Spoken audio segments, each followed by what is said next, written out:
Hello everyone, मैं रूपाली वर्मा आपकी Hindi educator आप सभी का बहुत बहुत स्वागत करते हैं मैग्नेट ब्रेन के इस प्लेटफॉर्म पे जहां पर मिलती है आपको 100% फ्री एजुकेशन। तो बात करें कि आजकल मैग्नेट ब्रेन में हिंदी में क्या चल रहा है, तो आप सभी को पता है क्लास 9 का पूरा सिलेबस चेंज होने के कारण 9 की हिंदी की बुक भी चेंज हुई है। तो उसी बुक को हम आजकल करवा रहे हैं। तो बुक जो चेंज हुई है वो है गंगा, और अभी तक हम उसके 5th चैप्टर पर पहुंच चुके हैं। 5th चैप्टर जो कि एक यात्रा वृत्तांत था जिसे हमने पूरा पढ़ लिया। हम चल चुके अब अपनी एनसीईआरटी क्वेश्चंस की तरफ।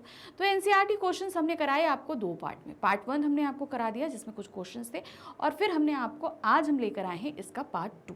तो ध्यान रखिए कि ये पार्ट 1 पार्ट 2 में मैंने किया क्यों। देखिए बहुत सारे क्वेश्चंस हैं, हम अगर एक साथ करने बैठेंगे तो शायद पॉसिबल नहीं है कि मुझे सारी चीज़ें एक ही बार में आपको मैं समझाऊँ। तो बहुत ज़्यादा एक बार में समझने की कोशिश में थोड़ा थोड़ा समझिए और अच्छे से समझिए कि एक बार समझ लिया तो हमेशा याद रहे, ठीक है ना। तो आज हम कर रहे हैं बचे हुए अपने बाकी के एनसीईआरटी क्वेश्चन जो कि हैं हमारे पार्ट 2 में, ठीक है। तो ध्यान रखिए कक्षा 9वीं है, हिंदी की बुक गंगा है, चैप्टर नंबर 5 है गद्य खंड का आखिरी चट्टान तक। ये एक यात्रा वृत्तांत है मोहन राकेश जी के द्वारा लिखा हुआ। एनसीईआरटी सॉल्यूशन पार्ट 2 आज हम कर रहे हैं। कुछ क्वेश्चंस रह गए थे हमारे।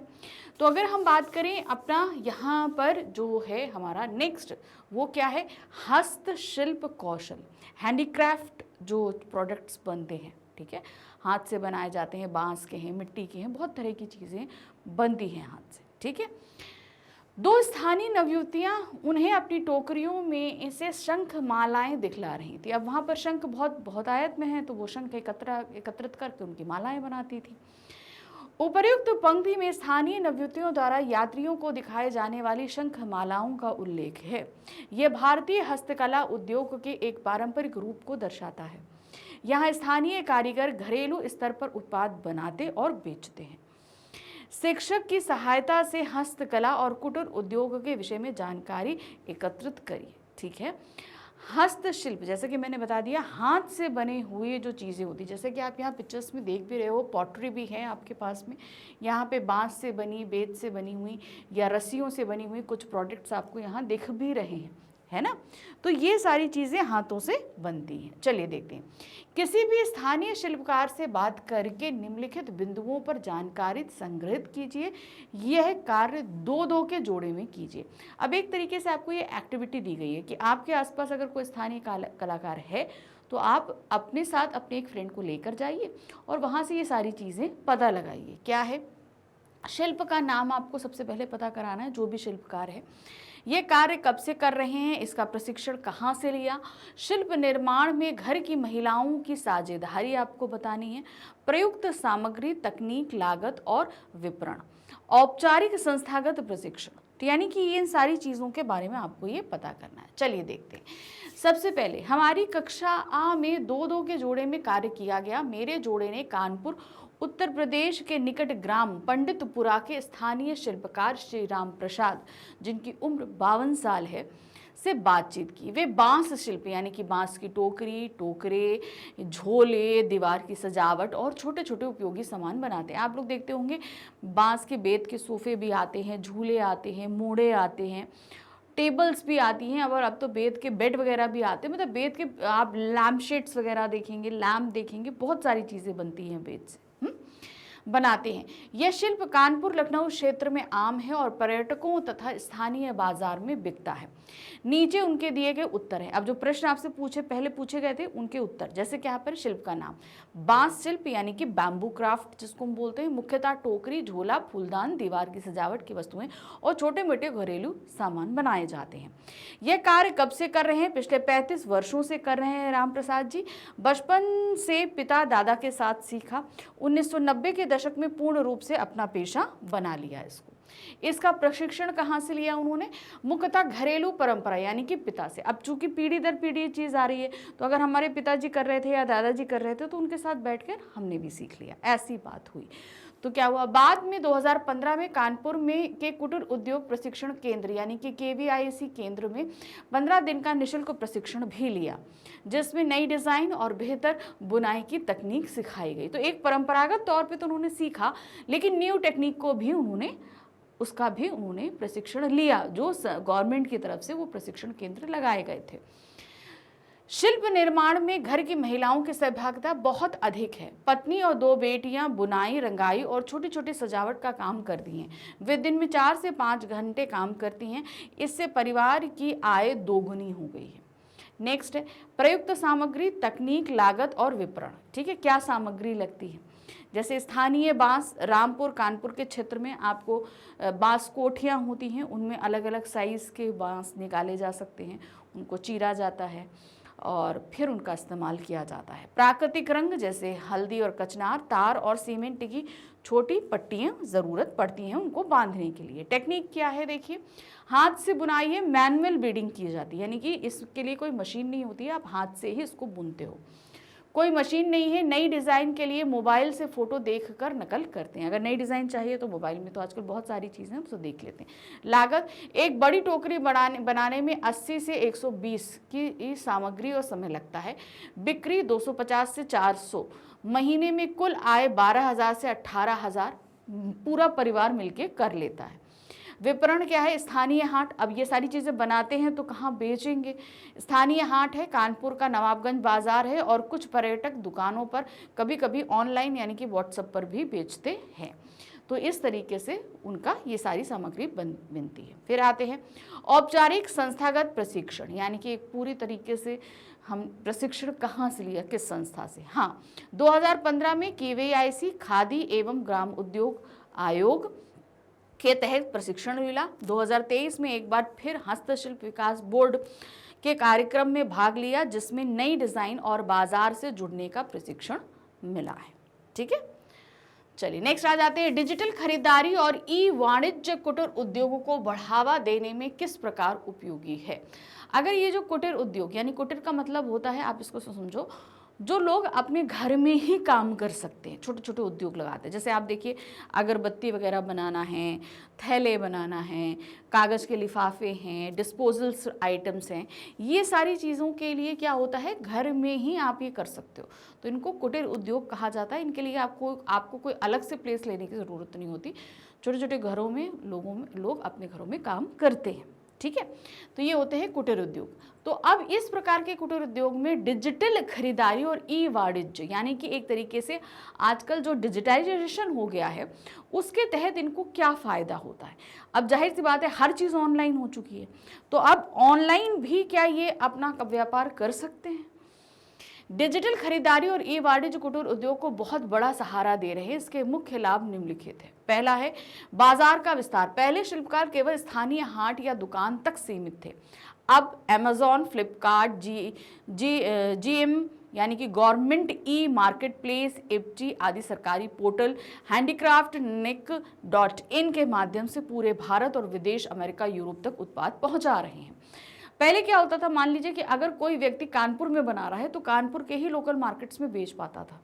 ठीक है, ज़्यादा से ज़्यादा आप कानपुर से थोड़ा सा और आगे बाहर निकल आओ, उन्नाव या नवाबगंज साइड में, तो वहाँ पर आप कर सकते थे।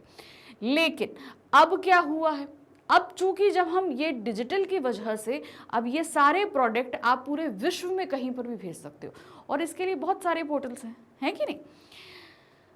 मध्यस्थलों का अंत क्या है? जो आपके मीडिएटर होते हैं, मध्यस्थ जो होते हैं, उनका अंत हो गया। अब मध्यस्थ होने से क्या होता है, प्रोडक्ट की कॉस्ट बढ़ जाती है, और जो प्रोडक्ट लेना चाहता है उसको ज़्यादा प्रोडक्ट अगर कॉस्ट पड़ती है तो उतना सेल कम होती है। तो ये हटने की वजह से क्या होता है, प्रोडक्ट की सेल बढ़ जाती है। सीधे ग्राहक तक पहुंचने से कारीगर को ज़्यादा लाभ मिलता है, 30 से 50% बढ़ोतरी होती है। तो इससे क्या होता है, जो बना रहा है उसको ज़्यादा फायदा होता है। महिलाओं और छोटे कारीगरों का सशक्तिकरण है, घर बैठे बिक्री संभव है। उदाहरण, चिकनकारी, बांस शिल्प, संघ माला बनाने वाली महिलाएं अब अपना ऑनलाइन स्टोर चला रही हैं। नेक्स्ट आते हैं ब्रांडिंग व GI टैग्स। डिजिटल प्लेटफॉर्म यानी कि GI यानी कि ये जियोग्राफिकल आपका इंडेक्सेशन, जो टैग वाले उत्पाद हैं, जैसे कानपुर चमड़ा और लखनऊ चिकनकारी आसानी से पहचाने जाते हैं। जैसे चमड़ा कानपुर का ज़्यादा फेमस है, चिकनकारी ज़्यादा का लखनऊ, तो उनके टैग्स भी अब इनको आसानी से मिल जाते हैं। आंकड़े 2025-26 में ई-कॉमर्स के हस्तशिल्प का निर्यात पर 20% बढ़ा है। सरकार का वन डिस्ट्रिक्ट वन प्रोडक्ट यानी कि ODOP पोर्टल भी इसी दिशा में काम कर रहे हैं। चुनौतियां और समाधान। डिजिटल साक्षरता कम होने पर सरकारी प्रशिक्षण यानी कि skill development in handicraft sector दिया जा रहा है, यानी कि लोगों को अब इसके लिए प्रशिक्षित भी किया जा रहा है कि वो अगर डिजिटली अपने प्रोडक्ट बेचना चाहते हैं तो वो क्या कर सकते हैं। हस्तशिल्प कला को बढ़ावा देने के लिए सरकार द्वारा किए जा रहे प्रयासों की जानकारी इकट्ठा कीजिए और अपनी कक्षा पर उस पर चर्चा कीजिए। अब सरकार इस कहते हैं ना कि भाई आपको भारत के बने ही प्रोडक्ट यूज़ करिए। आप ज़्यादातर देखिए हमारे पीएम भी कहते हैं, सभी लोग बोलते हैं। इससे क्या होता है कि भाई हमारे देश की निर्भरता दूसरे देशों पर नहीं रहेगी। तो अगर तो सरकार इनमें क्या प्रयास कर रही है, ये बात होती है। सरकार द्वारा किए जा रहे प्रमुख प्रयास 2025-26 तक की नवीनतम जानकारी दी जा रही है आपको। राष्ट्रीय हस्तशिल्प विकास कार्यक्रम यानी कि NHDP केंद्र सरकार की मुख्य योजना है, जिसमें कौशल विकास, डिजाइन सहायता, विपणन, आपका क्लस्टर विकास और सामाजिक सुरक्षा शामिल है। 2022-26 के लिए आपका यहाँ पर 142.5 करोड़ आवंटित हुआ है। इतना पैसा आपको आवंटित किया गया सरकार की तरफ से। फिर आते हैं अंबेडकर हस्तशिल्प विकास योजना यानी कि AHVY। हस्तशिल्प क्लस्टरों का एकीकृत विकास है, जिसमें कारीगरों का उत्पादक कंपनी बनाना, बुनियादी ढांचा और प्रशिक्षण मिलता है। ठीक है, तो इस तरीके से ये बताया गया कि कैसे कैसे आपका यहाँ पर किया जा रहा है। चलिए नेक्स्ट आ जाते हैं। अब हम यहाँ पर वृहत हस्तशिल्प क्लस्टर योजना है, विश्व स्तरीय सुविधाएं और निर्यात बढ़ाया जा रहा है। सिर्फ आपका स्टेट या अपनी कंट्री में नहीं, इसको बाहर के देशों में भी सेल किया जा रहा है। राष्ट्रीय हस्तशिल्प पुरस्कार है, शिल्प गुरु पुरस्कार और नेशनल हैंडीक्राफ्ट अवार्ड अब इसके लिए दिया जाता है। जाहिर सी बात है, लोगों को जो हस्तशिल्प कर रहे हैं, कुटीर उद्योग लगा रहे हैं, उनके प्रोत्साहन के लिए इस पुरस्कार को बढ़ावा दिया गया है। उत्कृष्ट कारीगरों को सम्मान और प्रोत्साहन मिलता है। महात्मा गांधी ग्राम स्वराज पहल 2026-27 के बजट में है। खादी, हथकरघा और हस्तशिल्प के एकीकृत कार्यक्रम के तहत मजबूत किया गया है। हस्तशिल्प फॉर्म स्थापित करने की घोषणा की गई है। अब आ जाते हैं यहाँ पर खादी एवं ग्रामोद्योग आयोग योजनाएं। कौन कौन सी योजनाएं सरकार द्वारा चलाई गई हैं, जिसमें खादी विकास योजना, वर्क शेड स्कीम है, कारीगरों को बेहतर कार्यस्थल देना।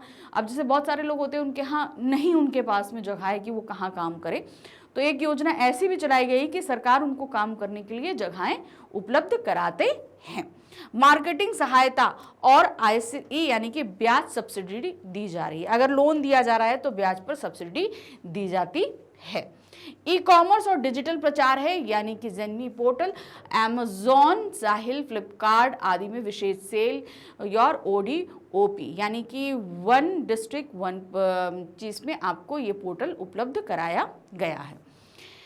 कौशल विकास है, यहाँ पर आपका समर्थ योजना है, skill development in handicraft sector के तहत प्रशिक्षण दिया जा रहा है। अन्य है GI टैग संरक्षण है, हस्तशिल्प सप्ताह है, प्रदर्शनियां हैं और निर्यात प्रोत्साहन है। तो इतनी सारी चीजें आप लोग जो है गवर्नमेंट के तरफ से करी जा रही है। चलिए अब हमारे पास में जो नया सेक्शन आ रहा है वो है मिलकर चले। कहाँ चले, पहले क्वेश्चन देखते हैं।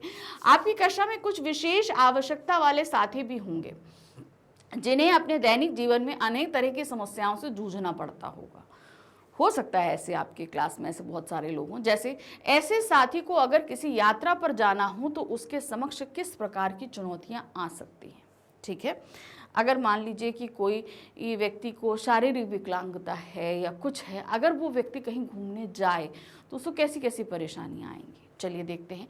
विशेष आवश्यकता वाले साथियों जैसे शारीरिक विकलांगता, दृष्टि बाधिता यानी कि ब्लाइंडनेस जिसको बोलते हैं, श्रवण बाधिता यानी कि जिन्हें सुनाई नहीं देता, बौद्धिक विकलांगता यानी कि जो थोड़ा सा मेंटली ज़्यादा जिनका डेवलपमेंट नहीं हो पाता है वो है। ऑटिज्म वाले छात्र के लिए यात्रा कई चुनौतियों से भरी होती है। मुख्य चुनौतियां निम्नलिखित हैं। अब इनको क्या प्रॉब्लम्स आती हैं, क्या है, जैसे शारीरिक विकलांगता वाले साथियों के लिए सीढ़ियाँ, असमान रास्ते यानी कि ऊंचे ऊंचे रास्ते जो होते हैं, ऊंचे फुटपाथ, व्हीलचेयर के लिए रैंप ना होना, बस ट्रेन में चढ़ने उतरने की सुविधा ना होना, लंबी पैदल यात्रा, चट्टानों या समुद्री तट पर जैसे कन्याकुमारी में ऊबड़ खाबड़ जगहें। यहाँ पर अगर शारीरिक विकलांगता के लोग हैं तो उनके लिए परेशानी होती है। ठीक है, फिर नेक्स्ट आ जाते हैं दृष्टि बाधित जो साथी होते हैं, यानी कि जो ब्लाइंड होते हैं, उनके लिए क्या प्रॉब्लम आती है। संकेत यानी कि साइन बोर्ड, सुंदर दृश्य, सूर्योदय सूर्यास्त का आनंद न ले पाना, अकेले भटकने का खतरा, ब्रेल या ऑडियो गाइड की कमी। वैसे बहुत सारे हिस्टोरिकल प्लेस में अब तो ऑडियो गाइड्स हो गई हैं, लेकिन अभी भी बहुत सारी जगहें हैं जहाँ पर नहीं है। तो फिर जो लोग नहीं देख सकते उनके लिए उन जगहों का ये पूर्ण आनंद ले पाना पॉसिबल नहीं हो पाता है। फिर आते हैं श्रवण बाधित यानी कि डेफ जो होते हैं, जिनको सुनाई नहीं देता, गाइड की आवाज़ ना सुन पाना, आपातकालीन सूचनाएं, भीड़ भाड़ के संकेतों का अभाव हो जाता है उनको। फिर आते हैं बौद्धिक या विकासात्मक विकलांगता यानी कि ऑटिज्म वाले साथियों के लिए, यानी कि नई जगह पर भटक जाना, भीड़ का डर, समय सारणी समझने में कठिनाई, सुरक्षा का भय आदि। ठीक है, नेक्स्ट आते हैं सामान्य चुनौतियां। कौन कौन सी भाई सामान्य चुनौतियां होती हैं जो सभी को एक कॉमन ही जो है लोगों को फेस करनी पड़ती हैं। जैसे है सहायक उपकरण, व्हील चेयर, क्रच, सुनने की मशीन, ले जाने में परेशानी, शौचालय और आराम की सुविधा ना होना, चिकित्सीय सहायता की कमी, परिवार या साथियों पर निर्भरता बढ़ना, और सबसे बड़ी समस्या समाज की संवेदनहीनता। ये चुनौतियां यात्रा को रोमांच के बजाय तनावपूर्ण बना देती हैं। तो जो शारीरिक रूप से विकलांग है उनको कहीं ना कहीं कुछ परेशानियों का सामना करना पड़ता है, लेकिन अगर हम सब मिलकर उनका साथ दें तो ये चुनौतियां उनके लिए कुछ नहीं रहती। अगर कभी आप लोग ग्रुप में घूमने जा रहे हैं स्कूल की तरफ से, तो उनको आप हेल्प कर सकते हैं इसके लिए। ठीक है, नेक्स्ट आते हैं उनकी विशिष्ट आवश्यकताओं को ध्यान में रखकर कुछ ऐसे सुझाव दीजिए जो उनकी यात्रा को सहज बनाने में उपयोगी हो। अब आपको सुझाव देने हैं ताकि उनके लिए जो यात्रा है वो थोड़ा सुगम हो जाए। जैसे हैं, हमने कक्षा में चर्चा कर निम्नलिखित व्यवहारिक सुझाव तैयार किए जो विशेष आवश्यकता वाले साथियों की यात्रा को सुरक्षित, आरामदायक और आनंदपूर्ण बना सकते हैं। ठीक है, क्या है पहला, परिवहन और पहुंच। यात्रा से पहले व्हील चेयर, फ्रेंडली बस, ट्रेन या विशेष वाहन बुक करें। होटल, हॉस्टल में रैंप, लिफ्ट और ग्राउंड फ्लोर कमरे की व्यवस्था करें।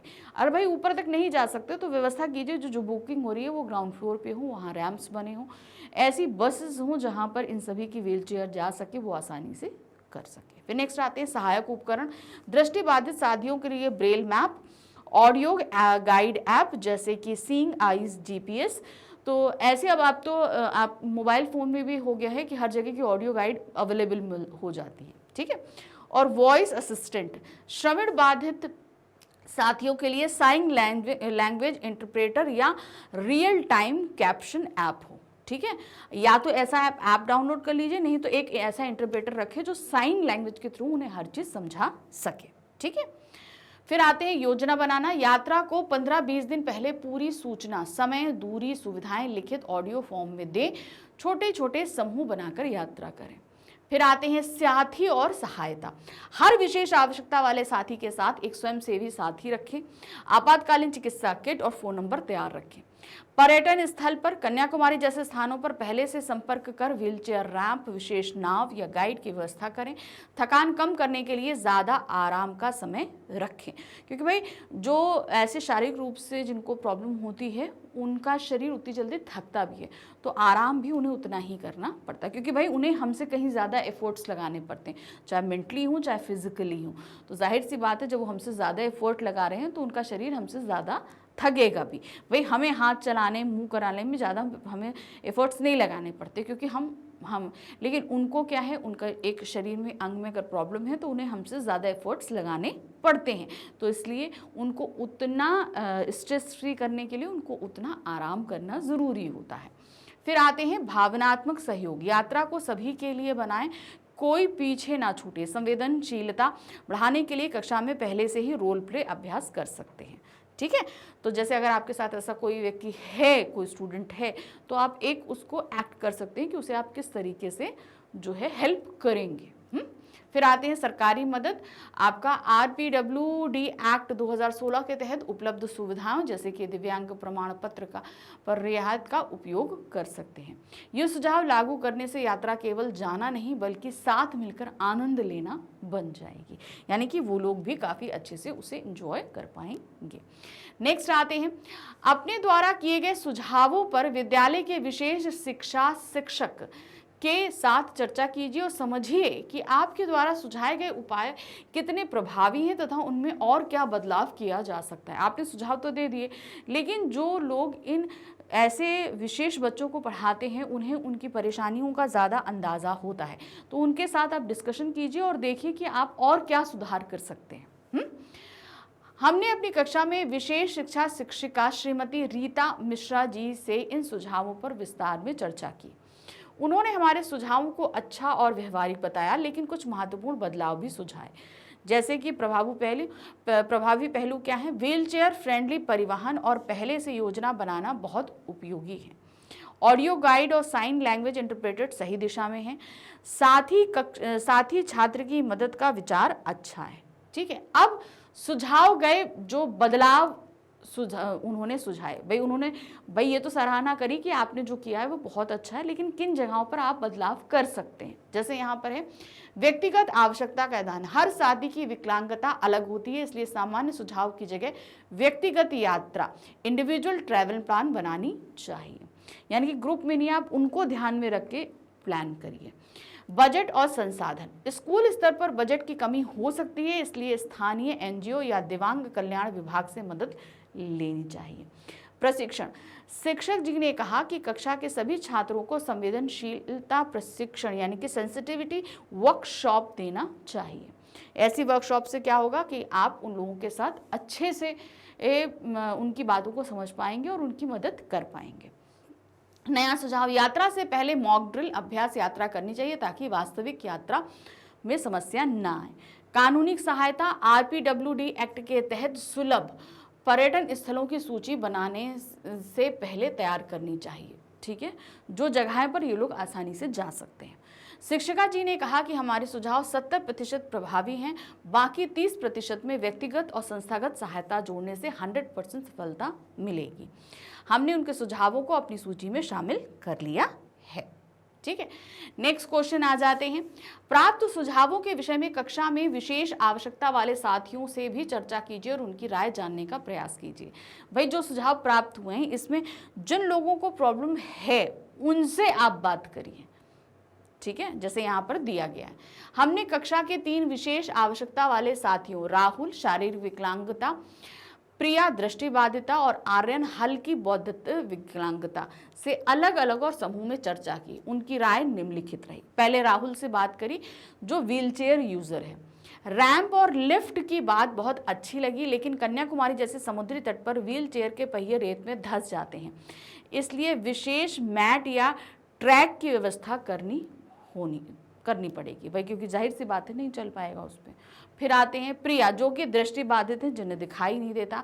ऑडियो गाइड और ब्रेल मैप बहुत उपयोगी होंगे। मैं चाहती हूँ कि सूर्योदय सूर्यास्त का वर्णन लाइव वॉइस में किया जाए ताकि मैं महसूस कर सकूं। ठीक, नेक्स्ट आते हैं आर्यन। भीड़ भाड़ मुझे डराती है, इसलिए कम भीड़ वाले समय में यात्रा करें और मेरे साथ कोई परिचित साथी रहे, यानी कि ऐसी समय पर हम उस जगह की यात्रा करें जब वहां पर ज्यादा लोग ना हो। ठीक है, सभी की साझा राय। वे यात्रा पर जाना बहुत चाहते हैं, लेकिन सुरक्षा और सम्मान सबसे महत्वपूर्ण है। वे कहते हैं कि हम भी बाकी बच्चों जैसा आनंद लेना चाहते हैं, सिर्फ थोड़ी अतिरिक्त मदद चाहिए। सुझाव। यात्रा का नाम सभी के साथ यात्रा रखा जाए ताकि कोई अलग अलग महसूस ना करे। इस चर्चा से हमें पता चला कि हमारे सुझाव अच्छे हैं, लेकिन साथियों की अपनी आवाज सुनना सबसे जरूरी है। हमने उनकी सलाह को अपनी अंतिम योजनाओं में शामिल कर लिया है। ठीक है, अब भाई जिनको जाना है उनसे भी तो लेना पड़ता है कि नहीं। चलिए, अब हमने अपनी बुक के चैप्टर से तो बहुत कुछ पढ़ लिया, लेकिन अब चलते हैं हम अपने व्याकरण की तरफ। भाषा से संवाद यानी कि व्याकरण की बात। क्रिया विशेषण की पहचान और रेखांकन करना। आप सभी को पता है कि क्रिया किस तरीके से संपन्न हो रही है, कब संपन्न हो रही है, कहाँ संपन्न हो रही है, कैसे संपन्न हो रही है, कितनी संपन्न हो रही है, यानी कि ये तरीके क्रिया के बारे में जो शब्द बताते हैं वो क्रिया विशेषण कहलाते हैं। ठीक है, मैंने पहले भी बताया है क्रिया विशेषण की 4 तरह की होती है। कब संपन्न हो रही है, कालवाचक क्रिया विशेषण होता है। कहाँ संपन्न हो रही है, स्थानवाचक क्रिया विशेषण है। कैसे संपन्न हो रही है, रीतिवाचक क्रिया विशेषण है। कितनी संपन्न हो रही है, परिमाणवाचक क्रिया विशेषण होता है। ठीक है, चलिए देखते हैं। समुद्र में पानी बढ़ रहा था, तट की चौड़ाई धीरे धीरे कम होती जा रही थी। उपर्युक्त वाक्य में रेखांकित पद यानी कि धीरे धीरे कम होना क्रिया की विशेषता बतला रहा है। यहाँ कम होने की क्रिया धीमी गति से हो रही है। तो क्या हो रहा है, जो चीज कम हो रही है वो धीरे धीरे हो रही है। जिस प्रकार संज्ञा या सर्वनाम की विशेषता बतलाने वाले शब्द विशेषण कहलाते हैं, उसी प्रकार क्रिया की विशेषता बतलाने वाले शब्द क्रिया विशेषण कहलाते हैं। इस वाक्य में धीरे धीरे पद व्याकरणिक दृष्टि से क्रिया विशेषण है। जो क्रिया संपन्न हो रही है यानी कि कम होते जाना, वो कैसे संपन्न हो रही है, धीरे धीरे संपन्न हो रही है। ठीक है, तो धीरे धीरे क्या होगा हमारा, ये क्रिया विशेषण। नीचे दिए गए वाक्यों को ध्यानपूर्वक पढ़कर उनमें क्रिया विशेषण पदों की पहचान कीजिए और दिए गए उदाहरण के अनुसार लिखिए। चलिए देखते हैं क्या बोला गया है करने के लिए। बल खाती लहरें रास्ते की नुकीली चट्टानों से कटती हुई आती थीं। यात्रियों की कितनी ही टोलियां उस दिशा में जा रही थी। मैं देर तक भारत के स्थल भाग की आखिरी चट्टान को देखता रहा। ठीक है, तो ये कुछ सेंटेंस दिए गए हैं। उदाहरण आपको यहाँ दिया गया है। मैं जल्दी जल्दी चलने लगा, क्रिया विशेषण है जल्दी जल्दी, चलने लगा क्रिया की विशेषता को बतलाता है। अब इन सेंटेंस में से हमें ढूंढना है। चलिए देखिए कैसे। उत्तर है, देखिए सबसे पहले हमने परिभाषा हम आपको बता दें। जिस प्रकार संज्ञा या सर्वनाम की विशेषता बतलाने वाले शब्द विश्लेषण कहलाते हैं, उसी प्रकार क्रिया की विशेषता बतलाने वाले शब्द क्रिया विशेषण कहलाते हैं। जैसे समुद्र में पानी बढ़ रहा है, तट की चौड़ाई धीरे धीरे कम होती जा रही है। यहाँ धीरे धीरे क्रिया विशेषण है जो कम होने क्रिया की विशेषता को बतला रहा है। ठीक है, अब जो वाक्य दिए गए थे वो हम यहाँ पर आपको बता दें। जैसे यहाँ पर दिया गया था मैं जल्दी जल्दी चलने लगा, तो यहाँ पर चलने लगा की विशेषता क्या है, जल्दी जल्दी। तो जल्दी जल्दी क्रिया विशेषण है, चलने क्रिया की विशेषता को बतलाता है। ठीक है, अब आते हैं। बल खाती लहरें रास्ते की नुकीली चट्टानों से कटती हुई आती हैं। आती हैं कैसे आती हैं, कटती हुई आती हैं। ठीक है, तो कटती हुई क्रिया विशेषण है, आती थी क्रिया की विशेषता को बतला रही है। फिर आ जाते हैं। यात्रियों की कितनी ही टोलियां उस दिशा में जा रही थी। तो जा रही थी, तो कहाँ, कितनी ही टोलियां जा रही थी उस दिशा में, कितनी ही जा रही थी क्रिया की विशेषता को बतला रही है। नेक्स्ट है। मैं देर तक भारत के स्थल भाग आखिरी चट्टान को देखता रहा। कब, देर तक। कब तक देखता रहा, देर तक। तो देखता रहा क्रिया की विशेषता को बतला रहा है। ठीक, चलिए अब आ जाते हैं। आओ नए वाक्य बनाएं। चलिए देखते हैं, कुछ नए वाक्य बनाते हैं। पाठ से चुनकर कुछ वाक्य नीचे तालिका में दिए गए हैं। इन वाक्यों में रेखांकित शब्दों का अर्थ बताते हुए उनमें नए वाक्य बनाइए। जैसे है वाक्य, तीनों तरफ से क्षितिज तक पानी पानी था। पीछे दाईं तरफ दूर दूर हटकर नारियलों के झुरमुट नजर आ रहे थे। दूर तक एक रेत की लंबी ढलान थी। पश्चिमी तट के साथ साथ सूखी पहाड़ियों की एक श्रृंखला दूर तक चली गई। सामने फैली रेत के कारण बहुत रूखी, बीहड़ और वीरान लग रही थी। तो अंडरलाइन वर्ड्स को आप लोग ध्यान दीजिएगा। अब उन्हीं से हम नए वाक्य बना रहे हैं। जैसे क्षितिज से, आकाश और धरती के मिलने का स्थान। देखिए आकाश और धरती कभी नहीं मिलते, जिसको हम, ठीक है, जो मगर वो हम अगर दूर से देखें तो एक जगह दिख रहा होता है कि भाई आकाश और धरती मिल रहे हैं, मगर ऐसा कभी पॉसिबल नहीं होता। इंग्लिश में इसे क्या बोलते हैं, होराइजन। ठीक है, क्षितिज। समुद्र के किनारे खड़े होकर देखने पर क्षितिज बहुत दूर और रहस्यमय लगता है। ये हमने न्यू सेंटेंस बनाया। नेक्स्ट है झुरमुट। झुरमुट का मतलब होता है समूह, किसी चीज को कलेक्ट करना। समूह, पास पास उगे पेड़ झाड़ नया। वाक्य बनाया, नदी के किनारे नारियलों का झुरमुट दूर से हरा भरा दिखाई देता था। नेक्स्ट वर्ड है हमारा ढलान। ढलान यानी कि स्लोप, जिसको हम बोलते हैं। नीचे की ओर झुकी हुई भूमि ही का नया भाग। पहाड़ की ढलान पर चलना कठिन होता है क्योंकि पैर फिसलने का डर रहता है। नेक्स्ट आ जाते हैं श्रृंखला। श्रृंखला का मतलब क्या होता है, आप किसी चीज की पंक्ति या कोई चीज एकदम लाइन से हो। कड़ियों की माला, पंक्ति, लंबी पंक्ति या नया। यहाँ पर देखिए क्या है, अब नया वाक्य क्या है, हिमालय की श्रृंखला उत्तर भारत को ठंडी हवाओं से बचाती है। बीहड़, बीहड़ मतलब एकदम सुनसान ऊबड़ खाबड़ सी जो जगह होती है उसको बीहड़ कहते हैं। ऊबड़ खाबड़ विकट भूमि।